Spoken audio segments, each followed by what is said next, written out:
20 seconds and counting. Buenas. T-minus 15 seconds. Guidance is internal. Hoy 12, 11, 10, 9. Ignition sequence start. sí vamos a llegar a la luna. 5, 4, 3, 2, 1, 0. All engine running. Liftoff. We have a liftoff. 32 minutes past the hour.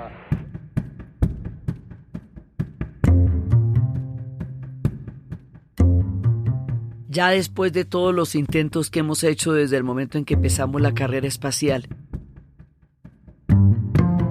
este programa lo quiero dedicar, este podcast, este episodio, a mi papá, Tomás Uribe Jiménez, que murió en estos días y fue el hombre que me hizo ser consciente de la importancia de la llegada de la humanidad a la luna. Fue él quien me dio toda la posibilidad de entender qué significaba este hecho en la historia de la humanidad y que también con eso me hizo consciente de la historia a muy temprana edad. Yo estaba muy chiquita, pero fue lo suficientemente contundente para entender que esto marcaba un hito totalmente distinto en la manera como nosotros nos veíamos frente al cosmos.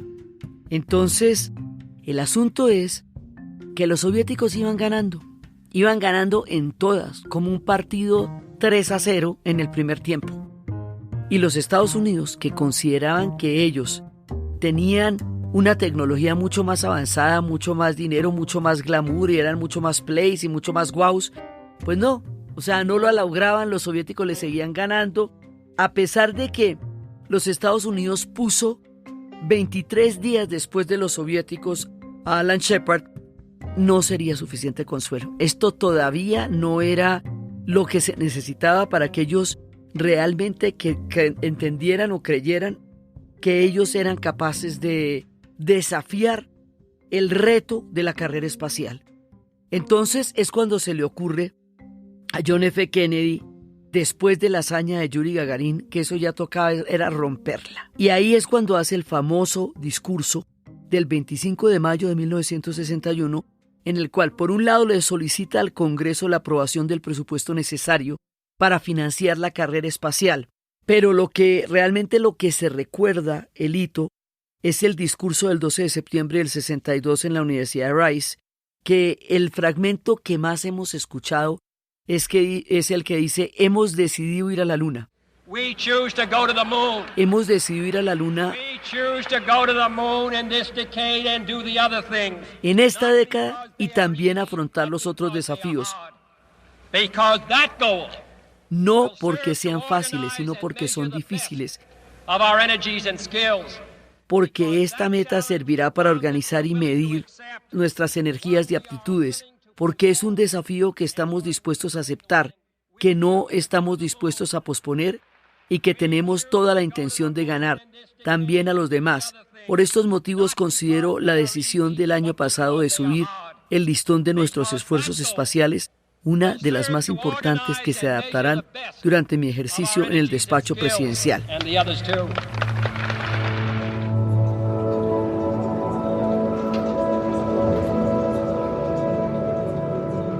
Entonces, esto es un destino manifiesto. La idea es que hay que llegar a la luna como sea, porque esa es la única manera en que ellos consideran que pueden empatar, ganar y avanzar en la carrera espacial. Mientras tanto, los soviéticos en lo suyo. Entonces, en 1963 ellos mandaron a la primera mujer al espacio, Valentina Tereshkova, que fue elegida entre 400 aspirantes. Y ellos seguían cumpliendo sus metas, los soviéticos. Pero una de las más interesantes, de las más inquietantes, es que la luna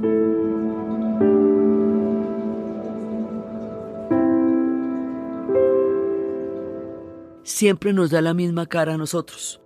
La Tierra tiene dos movimientos. Rota sobre su propia eje, ¿sí?, que es la rotación, y rota alrededor de la órbita en la cual estamos metidos, que es traslación. La luna, en todo el movimiento de traslación, nos da la misma cara. Es decir, hay una cara de la luna que nosotros no vemos, porque siempre está del mismo lado. Bueno, pues los soviéticos se montaron en la película de mandar un satélite que pudiera fotografiar desde el otro lado la cara de la luna que nosotros no vemos, lo que llamamos el lado oscuro de la luna. Eso fue un golazo porque además nos daba la imaginación del mayor misterio de la luna, de uno de los momentos, digamos, como más icónicos en todo el misterio que la luna ha significado, y ellos la logran el 7 de octubre de 1959 en la misión Luna 3, dentro del proyecto que pretendía llegar a ser un alunizaje tripulado. No lo logran, pero sí toman las fotos del lado oscuro de la luna. Esto va a inspirar uno de los trabajos más monumentales, más importantes, más completos, más conceptuales y más poderosos en la historia del rock, que es todo el álbum del lado oscuro de la luna, The Dark Side of the Moon, del grupo británico Pink Floyd, que aparte de ser unos visionarios en lo político, siempre fueron y han sido y siguen siendo unos personajes capaces de entender el futuro. Entonces ellos sacan este disco en homenaje a estas fotos, que además es una revelación simultánea de la oscuridad del lado oculto de la luna y de nuestras propias oscuridades.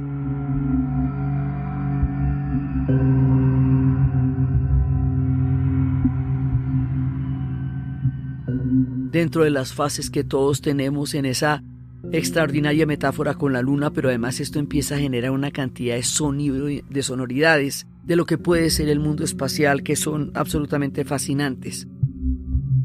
Entonces resulta que empieza todo el proceso y ya no más la carrera espacial ya nos tiene alucinados. O sea, ya la carrera espacial ha empezado a abrir una cantidad de perspectivas, de historias, de movimientos en nuestra cabeza, de imágenes. Empiezan a aparecer una cantidad de vocabulario y de pensamiento, ¿no? La ingravidez. O sea, nosotros no teníamos ninguna relación con la gravedad que nos permitiera siquiera cuestionarla. La imagen de la ingravidez es una cosa increíble. La palabra alunizar, o sea, eso no se nos había ocurrido, porque es aterrizar en la luna. Amarizar, porque la idea era que los cohetes y los módulos de los de Estados Unidos amarizarían.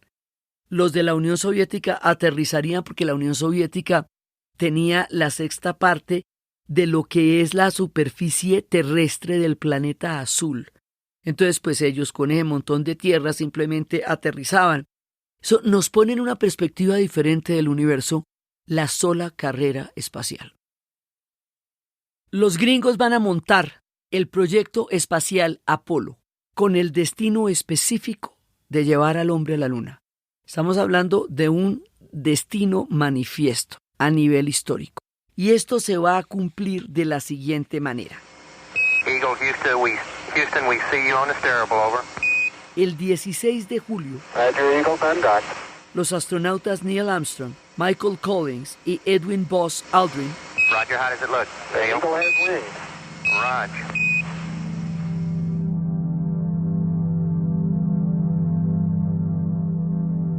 despegaron de Cabo Kennedy en la Florida a bordo de la nave Apolo 11 sobre el cohete Saturno V.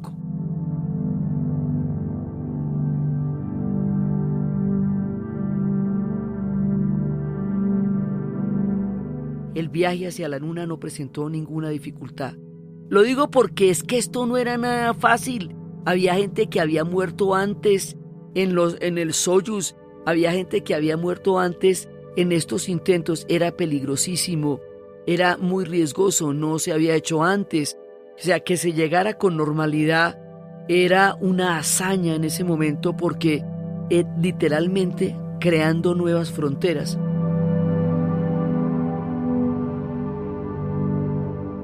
Ahí Edwin Buzz Aldrin, que es uno de los que va a la luna, Buzz, por él se va a llamar el personaje de Toy Story.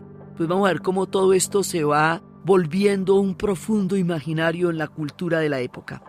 Y van llegando con toda normalidad, y el famoso domingo 20 de julio, en la órbita lunar, después de recorrer 380.000 kilómetros de distancia, Aldrin y Armstrong se trasladan al módulo alunizaje Águila, mientras que Michael Collins permanece piloteando la unidad Columbia, esperando la separación de la cápsula y apoyando en las maniobras del módulo lunar. Les explico, esto sale de la Tierra, sale de una plataforma, ahí hay un cohete, eso es lo que sale del Cabo Kennedy, y a medida que va saliendo de la Tierra, se van desprendiendo pedazos que se utilizaron solamente para el lanzamiento y para llegar hasta allá. En el momento en que lleguen a la Luna, ya queda solamente un módulo, que es como esa arañita que nosotros vemos. Eso finalmente, de todo lo que se ha utilizado para lanzarlo hasta allá, es lo que va a llegar.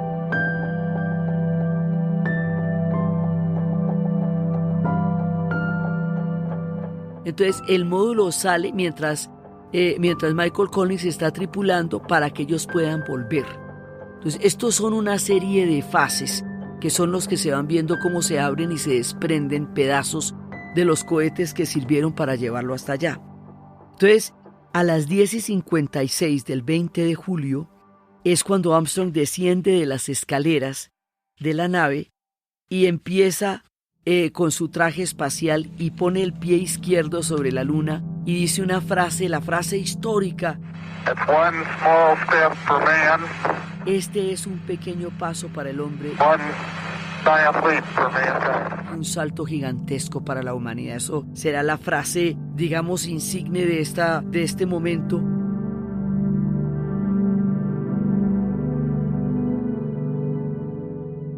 Aldrin lo sigue 19 minutos más tarde para reunirse con Armstrong y dice: ¡qué magnífica desolación! La nave había alunizado en el área denominada el Mar de la Tranquilidad, porque era una extensión enorme, infinita de arena y de roca. Y el regreso del Apolo 11 se hace sin contratiempos. Pero ese momento va a cambiar la historia. Ahí en Colombia se compraron un montón de televisores por primera vez para poder ver la llegada del hombre a la Luna. Eso va a paralizar el planeta, o sea, todo el mundo va a estar pensando, porque además existen las transmisiones vía satélite. Si no existieran las transmisiones vía satélite, no lo podría ver todo el mundo. Hacía poco, en 1967, se había estrenado la primera transmisión vía satélite con un concierto de los Beatles, que fue cuando les fue la voz de imaginar la cantidad de gente que estaría ahí. Ahora, es un momento de una sensación de logro, de una sensación de que algo como especie se estaba consiguiendo a un gran nivel, independientemente del contexto de toda la competencia entre la Unión Soviética y los Estados Unidos, de la Guerra Fría, de toda la carrera que tenían las superpotencias. Esto no se sentía así. Esto se sentía era como un logro de la humanidad. Era como la primera vez que el hombre era capaz de proyectarse más allá del planeta Tierra, más allá de su universo, que entre otras cosas estaba el rancho ardiendo, ¿no? En ese momento había un nivel de conflicto planetario bravo, y en los Estados Unidos estaba el movimiento antiguerra y estaban perdiendo la guerra del Vietnam y estaban completamente divididos, y acá estaban los procesos de descolonización en África que habían llevado a una hambruna en Biafra. O sea, estaba bien caliente el parche planetario, pero la fascinación del hombre en la Luna parecía como eclipsar todo. Era como si se parara el reloj de la historia para observar el universo por primera vez. Una sensación que es muy difícil de comparar en estos tiempos actuales, en donde no hay una sensación de logro colectivo como especie. Digo actuales porque nosotros siempre somos capaces de reinventarnos ese tipo de grandes retos, pero en este momento no lo tenemos. En este momento no hay digamos, como algo que nos permita comparar cómo fue la sensación de ver llegar el hombre en la Luna. O sea, las generaciones que en este momento viven y no les tocó esto en directo, no tienen referencia sobre lo que eso significó para todos los que estábamos en el planeta Tierra cuando ocurrió, porque fue un hecho planetario, probablemente el primer hecho planetario que nosotros hayamos vivido, de los cuales hayamos sido testigos como especie. Entonces esto nos abría un universo infinito. Pensamos que la carrera espacial iba a durar mucho tiempo, se abría el espacio, y esto va a tener un impacto en la cultura a todos los niveles, en la literatura, en la música, en el cine, poco tiempo antes, Kubrick había hecho su obra maestra 2001, Odisea del Espacio, las series de televisión Perdidos en el Espacio, en los monitos estaban dando los supersónicos, todo tenía que ver con la carrera espacial. David Bowie, pocos días antes, el 11 de julio, va a sacar una canción icónica que se llama Space Oddity.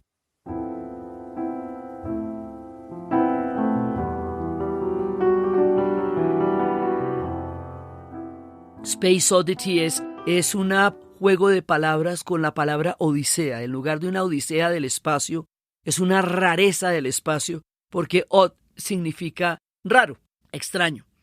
Y es la historia de un astronauta que empieza a montar en la nave, que es el éxito, que ha logrado la cima, que todo el mundo lo celebra, que todo el mundo está asombrado con el asombro que les está produciendo esto.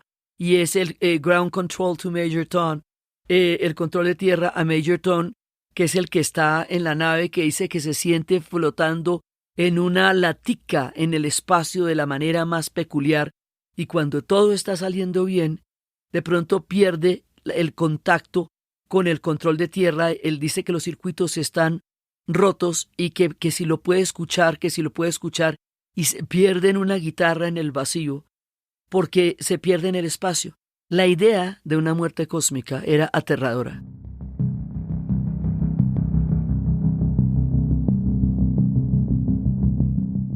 A pesar de la miseria que pudiera haber en la Tierra, o de la violencia, o de todo lo que nos aquejaba,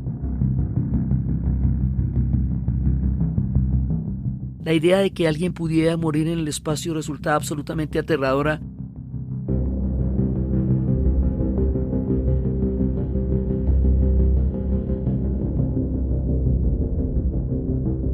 Porque una soledad cósmica no la podíamos imaginar de ninguna manera. Entonces eso también es una idea que pasa en 2001, Odisea del Espacio, que pasa en la canción de David Bowie, Space Oddity, que le pasó a tripulantes soviéticos que también murieron en el Soyuz durante el tiempo de la conquista de esta época del espacio. Eso nos alucina, o sea, nos pone lunáticos, nos vuela la cabeza, todo el mundo está montado en la carrera espacial. Todo el mundo está hablando de la ingravidez, todo el mundo está pensando en qué es esa maravilla del hombre conquistando los nuevos mundos, viaje a las estrellas, está yendo por todas partes, y el día que vaya al Altair inspirará el primer computador en lo que va a ser toda la historia de los computadores personales. O sea, esto nos destapa la cabeza a todos.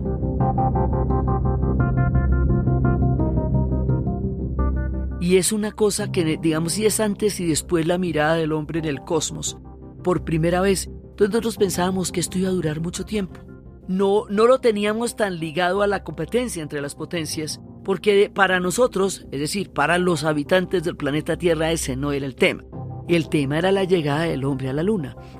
Entonces, a partir de ahí, pues estos astronautas son los grandes héroes. Todo tiene que ver con ellos, por eso les digo, hasta hoy día Toy Story tiene todas estas referencias, pero esto no va a durar tanto. Luego viene el Apolo 12 y luego va a venir el Apolo 13. El Apolo 13 va a tener problemas. Y ahí hay una frase que también hará carrera, que es: Houston, tenemos problemas. Houston, we got a problem. This is Houston. Say again, please. Houston, we have a problem. Que quiere decir que algo está grave. Ellos van a tener un problema, que se les revienta un tanque de oxígeno. Por lo tanto, el Apolo 13 no va a poder ir a la Luna porque la misión peligra la vida de ellos. Entonces se tienen que devolver sin conquistarlo una vez más. De esto va a haber una película con Tom Hanks. Además, ya para ese momento la gente como que se había acostumbrado. Entonces no tenía tanta expectativa ni tanta escama el Apolo 13 como tuvo el Apolo 11. Y esa misión casi fracasa ahí con la muerte de la gente. Entonces eso fue muy asustador. Lo que les digo, la muerte cósmica resultaba imposible de imaginar. Entonces, nosotros ya estábamos súper montados. Después Ridley Scott haría casi una década después una película prodigiosa, Alien, el octavo pasajero. Y en ese momento nosotros pensamos que iban a venir muchas más misiones espaciales y que incluso iba a haber misiones comerciales de ahí en adelante. Nos enloquecimos. nosotros ya nos montamos en la película de que íbamos a quedar en el espacio y que de aquí para adelante era seguir conquistando partes del universo. La idea de progreso en la humanidad en ese momento era increíblemente optimista. Entonces se pensaba que esto era el símbolo del progreso humano. Elton John sacó una canción que se llama Rocket Man.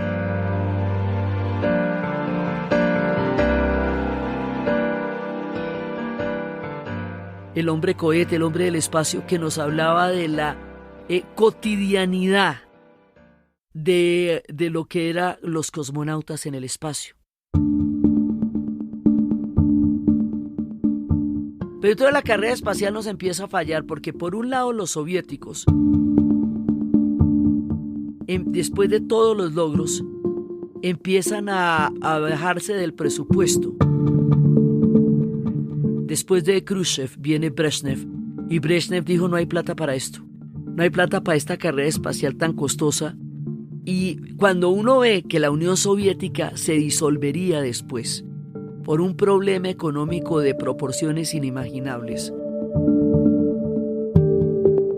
y que tendría que bajar todos sus presupuestos, se da cuenta que de pronto, si hubieran continuado la carrera espacial, a lo mejor no hubieran podido durar tanto tiempo, se caen antes porque el problema económico fue muy fuerte. Estados Unidos haría un salto tecnológico después hacia los computadores, hacia la informática, y la Unión Soviética no podía dar ese salto.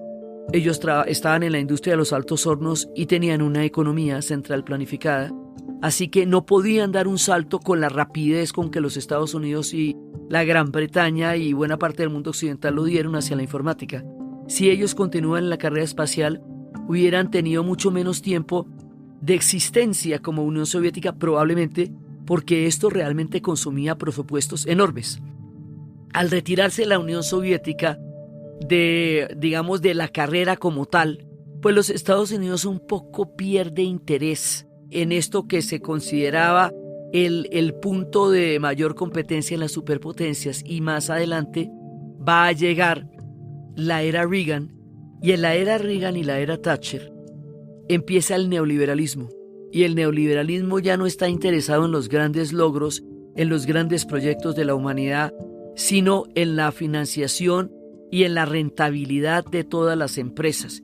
Y pues esto rentable no es, lo que es grandioso, pero rentable no es. Entonces empieza como a bajarse de donde nos habían montado, ¿sí? Y nosotros seguimos empelicudados con la luna, o sea, todos los que vivimos eso quedamos empeliculadísimos ahí. Pero ya la carrera espacial que habíamos proyectado como un destino continuo hacia el espacio, ya no se va a dar de esa manera. Entonces realmente son estas décadas de los 70s y hasta los 80s en que esto realmente va a ser tan importante, porque abre unas perspectivas del universo que no teníamos. Van a seguir las ondas, los Pathfinders, después va a haber la tragedia del Challenger donde murió una maestra. Digamos, va a seguir la exploración. Pero el tema de los viajes tripulados, conquistando o descubriendo, la palabra conquistar siempre es tan aburridora, descubriendo nuevos horizontes, pues le va a quedar más al señor Spock que a la NASA, realmente.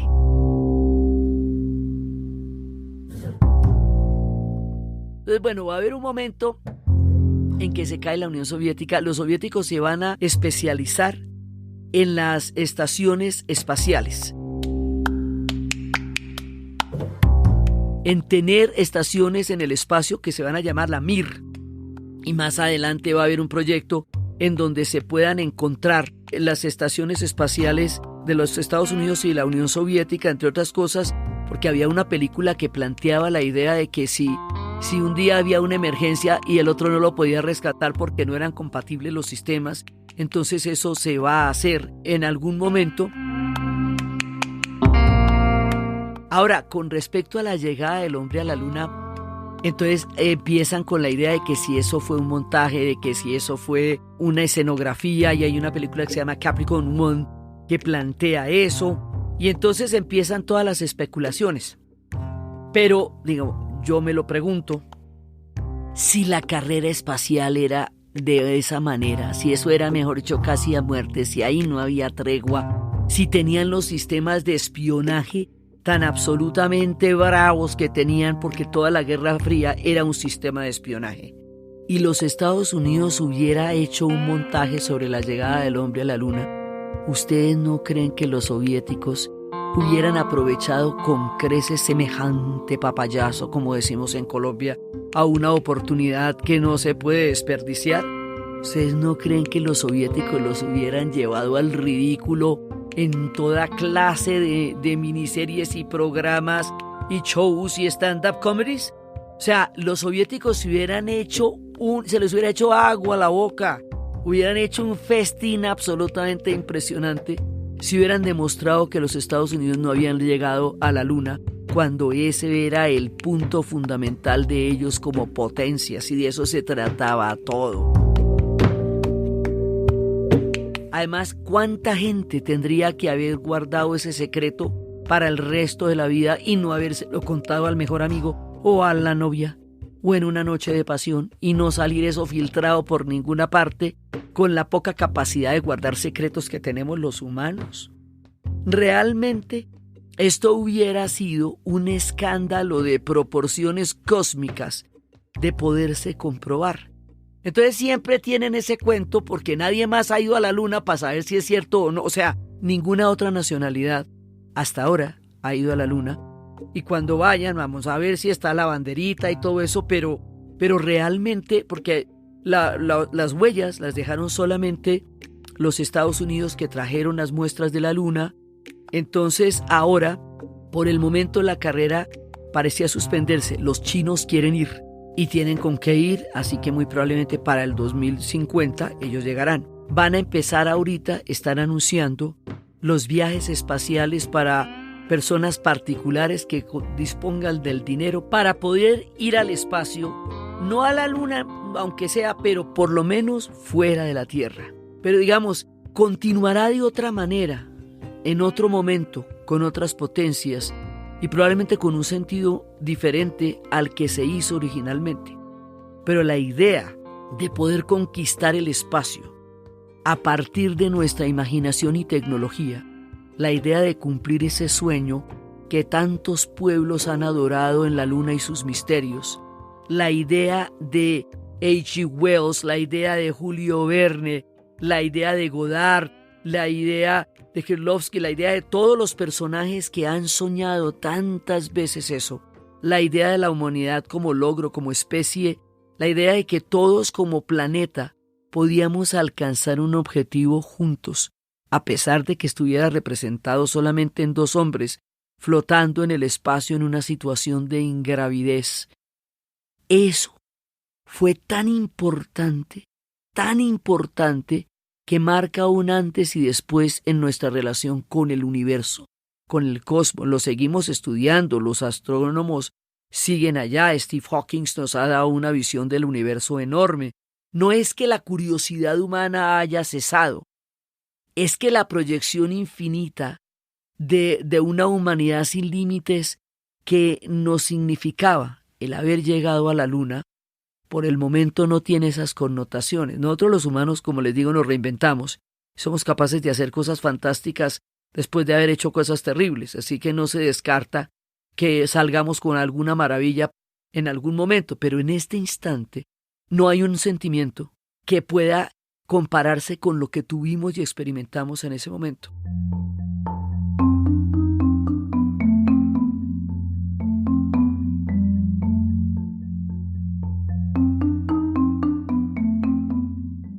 Entonces, como eso fue tan importante, además cambia la vida cotidiana, porque una cantidad de cosas van a quedar incorporadas de los viajes de la carrera espacial. Una es el GPS, que ahora pues no podemos hacer ni coger taxi sin el GPS. Otras son los tenis, los cascos, los lentes para el sol, la ropa antifuego, los filtros de agua, las píldoras de proteínas, todo eso viene de la tecnología espacial. En cuanto a los soviéticos, van a vivir una historia literalmente de ciencia ficción. Una de esas estaciones espaciales, una Mir, va a estar allá en el momento en que la Unión Soviética se acaba, se disuelve. Y hay un momento en que el tema de presupuesto va a ser tan grave que no hay cómo bajar al astronauta que está allá. Y este hombre da vueltas y vueltas y dura 10 meses dando vueltas en la estación espacial y todo el tiempo le dicen que sí, que espere, que tales, y no lo bajan de ahí. Porque no tienen con qué. Entonces los alemanes dicen, no, qué pecadito. Eso sí me da mucho pesar, este man allá dando vueltas. Los alemanes que han tenido problemas tan graves como los que tuvieron con Rusia, con la Unión Soviética durante la Segunda Guerra Mundial, son los que terminan dando el billete para bajarlo. Cuando el hombre baja del laboratorio espacial, encuentra con que tiene en su uniforme el escudo de una hoz y un martillo que ya no existen, representando una bandera roja con la hoz y el martillo que ya no es, que ha vuelto la bandera zarista, que se ha disuelto la Unión Soviética, que no existe la carrera espacial, que él es el último cosmonauta, que el mundo que él conoció ha desaparecido mientras daba vueltas en un laboratorio espacial de una manera increíble, que todo se acabó, que ya no existe el mundo de donde él fue, que cuando regresa ya no está. Eso es una pura cosa de ciencia ficción. Y lo tienen en cuarentena. Después, cuando le explican lo que pasó, dijo, y no, me han debido dejar allá. Esto está muy terrible por acá. Yo esperé durante 20 años que hiciera una película sobre esto porque el guión está ahí. Hicieron una película delirante, los cubanos, que se llama Sergio y Sergei, que hace una analogía entre el periodo especial, ese periodo tan duro de Cuba, y la caída de la Unión Soviética. La película es surrealista, pero la historia lo es más. Luego no hay manera de exagerar ahí. Entonces, este personaje flotando en el espacio es el último de la carrera espacial de los soviéticos, que le metieron el alma a eso, y que con un presupuesto bastante más bajo que el de los Estados Unidos logró tantas cosas en la primera fase de la carrera espacial. Entonces la cosa había quedado ahí, los soviéticos quedan mirando con nostalgia lo que fue el haber sido potencia, que representaba esa última estación espacial flotando solitaria en el planeta.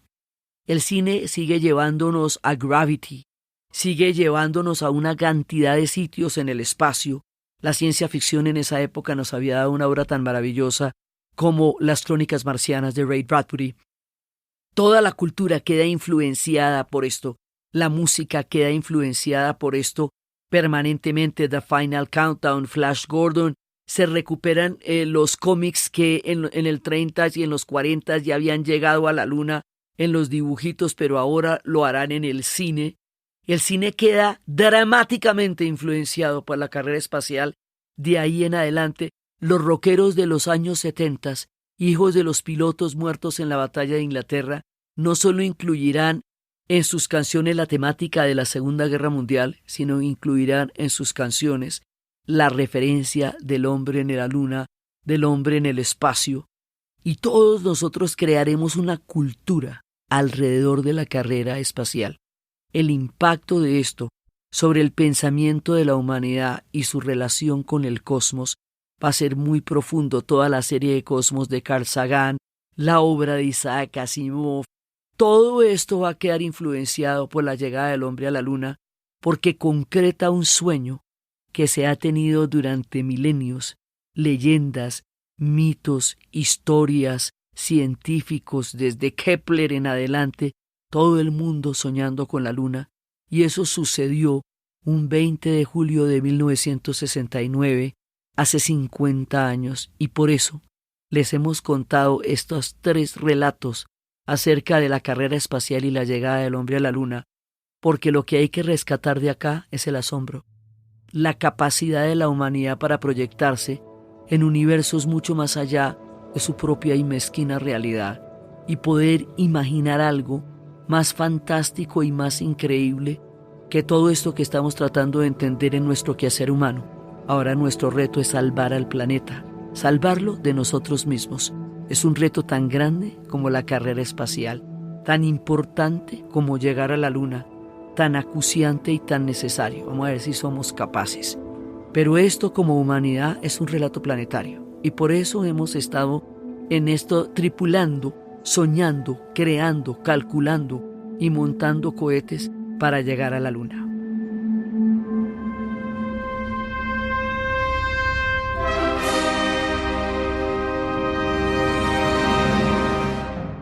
Entonces,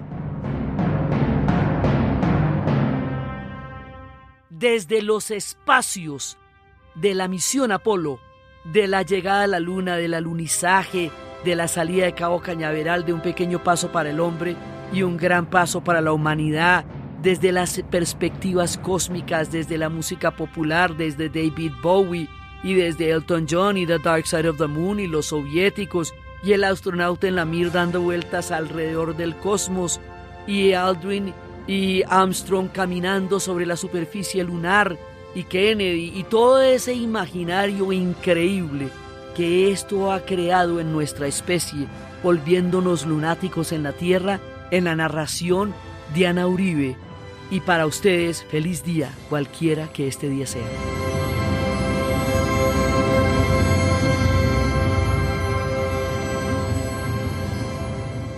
Síganos en nuestra página dianauribe.fm, en Instagram, Facebook y Twitter. También recuerden que nos pueden apoyar en nuestra cuenta de Patreon.